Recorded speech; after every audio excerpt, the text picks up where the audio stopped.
Devant 800 000 fidèles à Séoul, le pape François est arrivé dans une petite voiture sud-coréenne découverte, spécialement fabriquée à son attention pour béatifier 124 martyrs catholiques.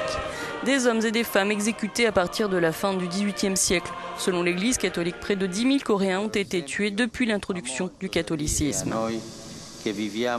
Leur exemple a beaucoup à nous dire, à nous qui vivons dans des sociétés où, à côté d'une immense richesse, la pauvreté extrême croît silencieusement, où le cri du pauvre est rarement écouté et où le Christ continue de nous appeler, de nous demander de l'aimer et de le servir en s'occupant de nos frères et sœurs dans le besoin, a déclaré le pape pendant l'office.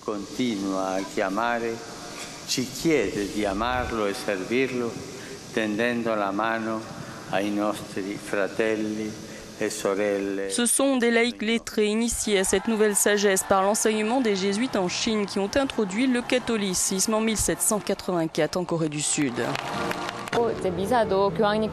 Le pape lui-même a dit la messe et j'en ai été honorée. Ce n'est pas une opportunité qui se représentera de sitôt, explique cette croyante, donc je pense que c'était un moment significatif.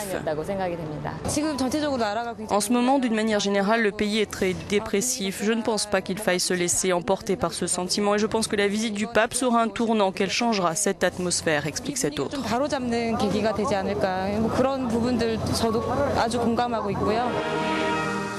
Les catholiques sont au nombre de 5 millions en Corée du Sud et avec 100 000 nouveaux membres chaque année, ils représentent désormais 11% de la population.